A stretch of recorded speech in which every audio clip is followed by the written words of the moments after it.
Real quickly before the video starts, I know my camera quality is trash, but I forgot to record this into the video. I just dropped 2 songs titled 574 and Flex. 2 tracks I've been saving up for a while.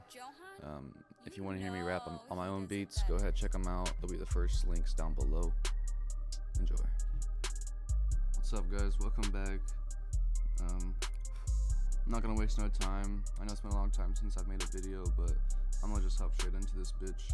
So as a producer, you always want to find things in your beats that make you stand out from the other people, alright? And I'm not saying these tips are going to like change your style overnight or, you know, make you, the next hot producer, but one thing that I think these tips will do is give you a solid foundation to start from. So out of the 3 I have, coming in at number 1 is your melody. And I actually wrote this down on paper just so I don't forget it. For me, my melody always starts with sound selection first. Like, I always start with a good sound, just so if I want to copy and paste it onto something else, it'll sound good no matter what. And for me, I pay attention to the rhythm of the melody and the dynamics, right? So mid frequencies, low, high, etc. So I'm gonna give you all a little cheat code right here. What you're gonna do is you're gonna go to packs, instruments, and then I go to keyboard, and then I go to grand piano. If you don't have a good piano, like in your arsenal, that's okay. But this piano right here, it's pretty good for just a default, piano. Alright, so I just went ahead and just punched in a piano melody.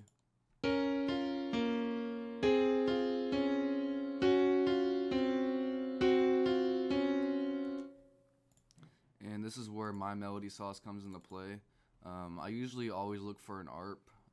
It can be in any VST you want. I just prefer Electra because it's got the best ARPs in my opinion. So what I'm going to do is I'm going to copy and paste that melody onto this and look for an ARP real quick.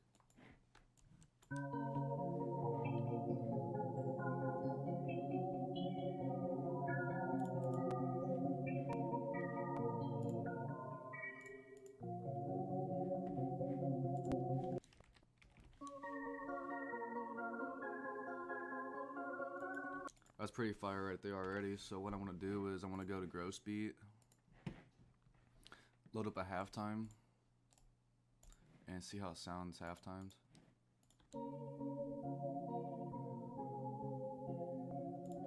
But I'm going to pitch it up a little bit though still.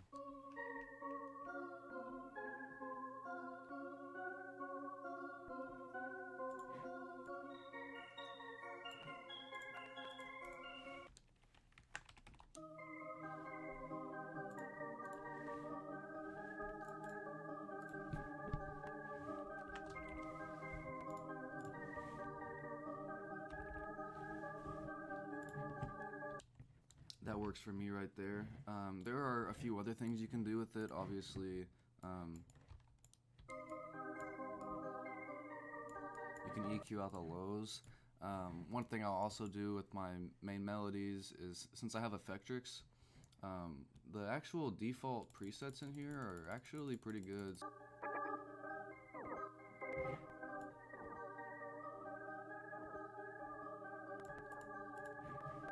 It doesn't even have to be that noticeable. It can just add like just a little extra ear candy. Like, you can't really hear it, but you can really feel it. Like, you know what I'm saying? Step 2 in the 808 process. Sometimes I'll EQ out all the highs to an 808, and I'll find the sub frequencies.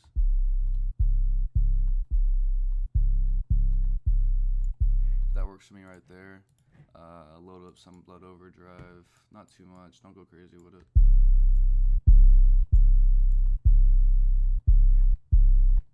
Just enough to make it stand out, and that's some more boom. Next thing I'll do, fat dist. Put the mix a little bit like right there. Right now it's at 18%. Do that, and then I'll go in and EQ out the highs yet again. It just adds a little more rumble within this. So this is without the distortion, and then with it. just adds a little bit of extra flavor, I suppose. But and then next thing you're going to do is come up with a bouncy pattern, and there's a few ways you can do that. You can do it just straight up raw.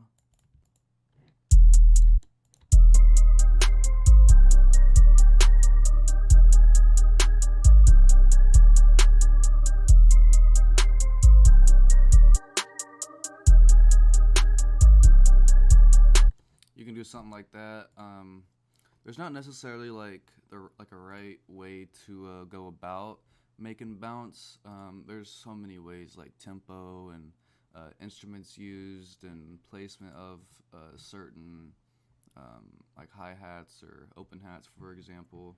But I'm just trying to make this video just to kind of demonstrate that like you can escape the box that you might be trapped in, per se. Like if you're doing the same thing every time, here's a few new ways to maybe come up with some new ideas and take them and just make them your own. Like there's so many ways. There's no right or wrong way to make music. Like, that's like the main point I'm trying to get across, you know. But and with all that being said, the third point is the bounce, the tempo, and the rhythm of all this. And then with that being said, I'm going to go into the second hi-hat pattern, and then I'm going to play with the hi-hats in here. I'm going to add a three-stepper right there, and then a three-stepper like this.